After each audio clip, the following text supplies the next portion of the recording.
untuk era medsos ini. Era digital yang luar biasa, yang harusnya memudahkan kehidupan kita, ternyata dalam banyak hal kecanggihan IT justru merepotkan, menambah rumit hidup kita. Ya meskipun tidak mungkin progres itu disusutkan, sekarang tidak pakai digital lagi, tidak pakai IT lagi, ya itu tidak mungkin. Tapi kuncinya memang di kita sebagai penggunanya, sebagai pemanfaatnya. Sejauh mana kita menggunakan itu untuk hal-hal yang manfaat dan maslahat. Nah, ini nasihat-nasihat dari Imam Syafi'i menghadapi orang bodoh. Ini istilahnya mungkin agak keras ya. Saya mendefinisikan orang bodoh itu bukan orang yang IQ-nya rendah, tapi orang bodoh itu orang yang tidak mau belajar. Jadi orang yang tidak mau, orang yang tertutup, tidak mau diberitahu. Diberitahu saja tidak mau, apalagi belajar sendiri. Nah, ini orang-orang ini bahaya. Apalagi kalau orang-orang ini orang yang merasa bahwa dirinya sudah tahu, dirinya sudah pinter, dirinya sudah benar, sudah baik. Nah, ini lebih gawat lagi. Nah, Imam Syafi'i memberi beberapa tips menghadapi orang semacam ini. Yang pertama, kata Imam Syafi'i, janganlah engkau menyampaikan pendapat kepada orang yang tidak menghendakinya. Engkau tidak akan mendapat pujian, pendapatmu pun tidak akan berguna. Jadi kalau memang jelas orang ini sudah tertutup, diberitahu tidak bisa, dinasehati mental. Tipenya memang sudah seperti itu, ya kita jangan capek-capek, katanya Imam Syafi'i ya, menyampaikan nasihat-nasihat atau pendapat-pendapat padanya. Karena tidak akan ada gunanya. Engkau pun tidak akan dipuji. Bahkan mungkin yang kau dapat hanya sakit hati, karena dia akan menertawakanmu, dia akan menganggapmu rendah, lemah, dan lain sebagainya. Jadi ya sudahlah, ada titik di mana kita berpikir taktis, strategis dalam kebaikan. Antara lain ya tidak usah capek-capek menasehati orang yang tidak mau, orang yang menutup diri. Cari strategi yang lain yang lebih efektif, karena nasihatmu tidak akan berguna, engkau pun tidak akan dapat pujian. Itu nasihat pertama. Bertemu orang-orang yang tidak pinter, orang-orang yang tertutup. Nah, yang kedua, silahkan hina diriku sepuas kalian. Aku akan tetap diam saja. Bukannya aku tidak punya jawaban, tetapi singa selalu tidak akan membalas gonggongan anjing. Nah, ini analoginya menarik. Jadi kadang-kadang ada orang yang tidak ngerti, orang ini tidak tahu, diberitahu tidak bisa, tapi tiap hari mungkin menghina kita, mengkritik kita, menjatuhkan kita, menunjukkan di mana kesalahan kita, padahal dia tidak ngerti duduk persoalannya.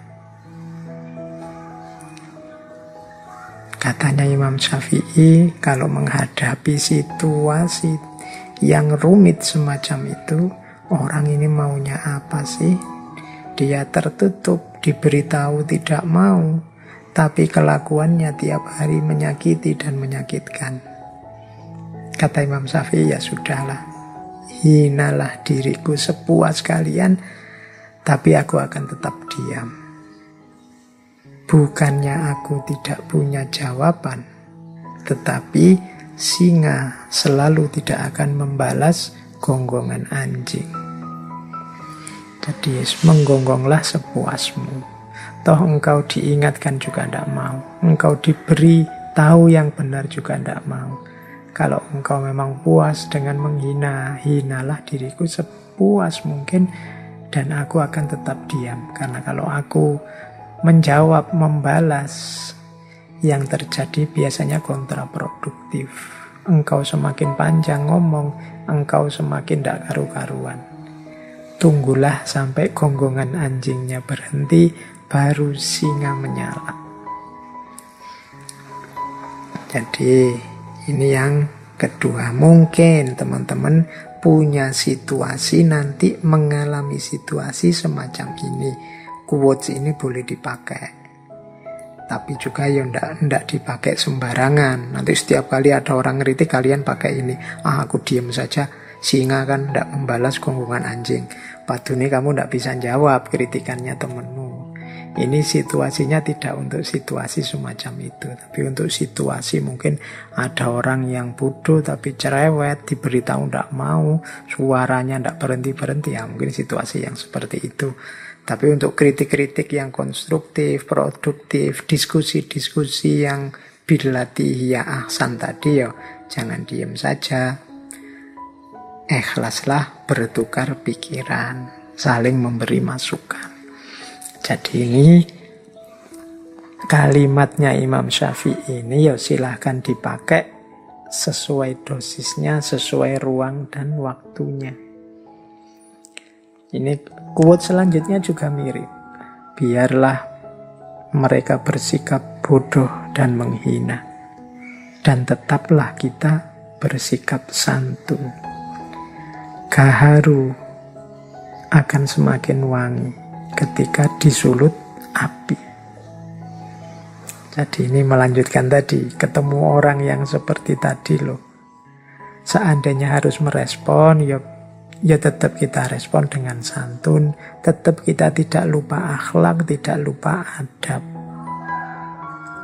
Biar saja orang terus menghina kita, orang terus menyakiti kita. Kalau kita memang ada dalam kebenaran, ada dalam kebaikan, maka gaharu akan semakin wangi ketika disulut api. Gaharu itu ya kayak dupa itu kan, alat untuk menyebarkan aroma. Nah itu kalau ingin wangiannya semakin tersebar, ya apinya ditambah. Ya kayak dupa itu kan, ditiup apinya semakin muncul, kemudian aromanya semakin menyebar. Kayak kemenyan itu kan juga begitu. Nah, jadi biarlah orang menghina. Orang menghina kita itu kan semacam melemparkan api kepada kita, menyulutkan api dalam hati kita. Tapi tidak usah khawatir karena kita jenisnya gaharu. Semakin diberi api, kita semakin memberikan aroma wewangian. Maka respon apapun yang kita berikan harusnya tetap dengan jalan bersikap yang santun. Oke, mengapa sih harus diam? Mengapa sih kok tidak langsung ditabrak saja orang-orang seperti itu? Kata Imam Ghazali kata Imam Syafi'i selanjutnya, aku mampu berhujjah dengan 10 orang berilmu, tetapi aku akan kalah pada 1 orang yang bodoh, karena ia tidak tahu akan landasan ilmu. Nah ini menurut Imam Syafi'i, kalau sekedar debat, diskusi, melawan 10 orang aku bisa menang, aku bisa berhujjah. Tapi melawan 1 orang bodoh, ya sudahlah, aku tidak akan menang. Kenapa? Dia tidak ngerti landasannya ilmu, sehingga yang dia lakukan paling yo ngeyel, paling yo pokoknya, paling yo menganggap kebenarannya satu-satunya, tidak mau mendengarkan argumen yang lain, tidak mau mendengarkan dalil yang berbeda, tidak mau melihat perspektif yang berbeda. Diskusi dengan orang semacam ini tidak akan menang. Maka ya jalan satu-satunya ya sudahlah, seperti yang di atas tadi, bisa diam dan bisa tetap bersikap santun. Nah, ya memang orangnya tidak ngerti, dijelaskan seperti apapun tidak akan mau dan tidak akan ngerti. Nah, terus menghindarkan telinga dari hal-hal yang tidak baik merupakan suatu keharusan sebagaimana seseorang mensucikan tutur katanya dari ungkapan buruk. Ini zaman Imam Syafi'i, belum ada medsos, belum ada gadget, belum ada internet. Kalau hari ini informasi itu tidak hanya datang lewat telinga, tapi juga lewat mata. Jadi menjaga mata dari membaca hal-hal yang tidak baik, ini kalau mau dilengkapi. Menghindarkan telinga dari mendengar hal-hal yang tidak baik, ini keharusan. Kenapa? Membaca, mendengar itu sama dengan memasukkan sesuatu ke dalam diri kita. Ini kalau kita tidak hati-hati, kalau kita memasukkan juga yang rusak-rusak, sama artinya dengan merusak diri kita, merusak pikiran kita. Maka mari kita hati-hati. Lebih baik menghindar. Misalnya punya grup WhatsApp yang isinya begitu-begitu, terus yang tidak baik, ya sudahlah. Kalau ada tiba-tiba grup WhatsApp-nya penuh yang isinya begitu-begitu, ya dibersihkan saja, clear all. Mungkin bila perlu, tidak perlu dilihat-lihat.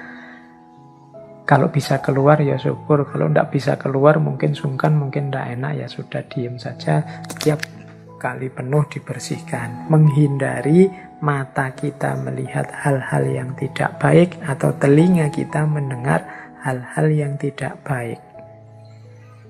Mulut kita kan juga harus dijaga, tidak ngomong yang jelek-jelek. Telinga kita berarti harus dijaga, tidak mendengar yang jelek-jelek. Mata juga harus dijaga, tidak melihat yang jelek-jelek.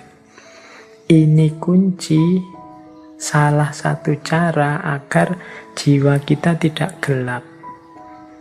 Jiwa kita tetap terang, tetap bisa menampung cahaya yang namanya ilmu. Mendengar yang tidak baik itu salah satu maksiatnya mata, maksiatnya telinga. Melihat yang tidak baik ini maksiatnya mata.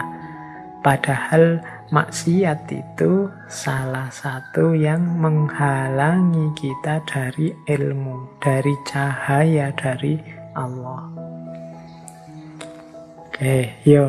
Biasanya yang tidak baik itu muncul dari orang-orang bodoh, dalam tanda petik tadi ya, dengan definisi bodoh yang saya jelaskan tadi. Jadi ini beberapa tips dari Imam Syafi'i menghadapi orang bodoh. Jadi yang pertama, lihatlah apa memang efektif kalau kita menasehati dia, apa dia mau. Kalau tidak, cari strategi yang lain, biar tidak menghinakan ilmu. Kemudian ada kalanya memang kita memilih diam saja. Meskipun begitu, kita tetap dituntut untuk bersikap santun. Karena memang orang bodoh ini adalah orang-orang yang tidak tahu landasannya ilmu. Ini yang agak menyulitkan. Kalau orang pinter sama orang pinter ya biasanya lebih mudah. Bahkan ada adagium al-alim wal-alim kafa bil isyarah. Orang sama-sama pinter itu mungkin menasehatinya nggak pakai kata-kata yang panjang lebar. Dengan isyarat-isyarat saja sudah masuk nasihatnya.